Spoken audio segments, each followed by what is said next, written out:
Hi, I'm John Spark and welcome to this special informational video that I've put together about how to make things a bit more understanding for yourself when you're on a cruise. This is called a Princess Patter.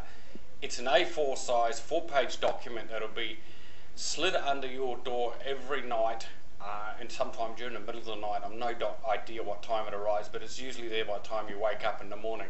And in essence, what I'm going to do now is go through and show you what you can expect on it to help you to think about what you might want to do during the day or to make you aware of what's available during the day. This one is the one that will be on the ship in Fremantle when you first depart. So you'll notice there's a warm welcome from the captain. And then of course there's that lovely little win $1,000. Imagine that on your first day out. You could literally be $1,000 richer, and it's basically a treasure hunt, and the instructions are pretty clear on that. There's some instructions here on the smoking and environmental issues, and then down below here you'll notice the dining options and the locations for that day only, because sometimes they do move not the restaurants around but the dining areas. And you'll notice up here every day they will have the cruise itinerary, just in case you're wondering where you're at. And then under that they have the daytime activities, and of course remembering this is the document or day one before you even leave Fremantle. So as you'll notice there's the welcome, there's a tour of the Sun Princess or Dawn Princess depending on what ship you're on, which can be pretty interesting. It's a great way to get orientated.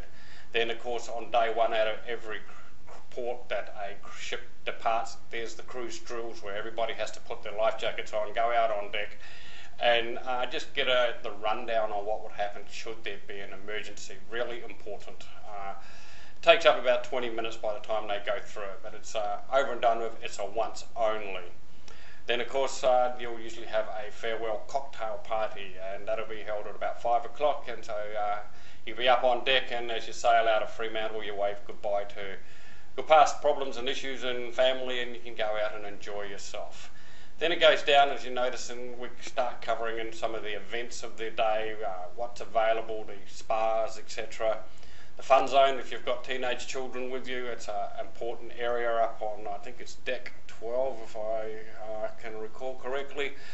Yes, deck 12, and a great place to make yourself familiar if you've got children with you. Then of course you've got television channels, and sometimes people like to lay back in the TV and watch TV. The various, one of the key aspects of the Sun and the Dawn Princess is that they've got this new great big screens on board which allows you to watch open air viewing, and you can see the movies there, Phantom of the Opera, Tina Turner in concert, which I think would be pretty cool at night time with a cocktail in your hand, and then 500 Days of Summer. You'll see that there's 3 screening times. Other activities to become familiar with is certainly the Scholarship C program. It's a list of things like those arts and culinary courses, ballroom dancing. Become familiar with that and register. It's worthwhile. Another important notice there, if you're thinking of taking duty free and the likes on board, it's not actual, well, you can read the notice there, you've got to be familiar with additions under that. Then there's the shore excursions when you're in port. Now you can actually do these before you book these before you leave to go on your cruise, but if you haven't made up your mind, once you get on your cruise, then there's instructions on how to go and book those. Worth doing if you haven't been to certain destinations. Bear in mind though, you could end up lining up if they're popular, and sometimes I have been on shore excursions that take a good hour to get off the ship. A little bit frustrating when sometimes it's just as easy to get off and go and do your own stuff, but you've got to make your own call or certainly talk to one of our experts. Then of course we've got the list of the night's entertainment. That'll change every day. They don't do the same thing twice as a rule, and you can see there, the welcome aboard show, the movies that are there, and the different locations of where they're at. So become familiar with that and enjoy.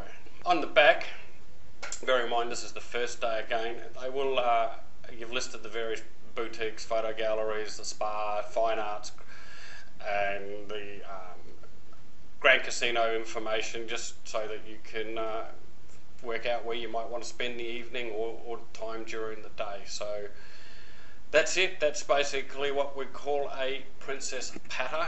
I used to call it a platter and everybody laughed at me, but never mind, it was just a tongue twister. So I hope you've got something out of that to help you with your planning, and I can assure you every day is different. There's lots of, they'll always be giving away money in some form, so if you want to get involved in that, then get into bingo, etc. It's great. So this is John Spark from Your Travel Planner saying, remember, without your travel planner, you are on your own.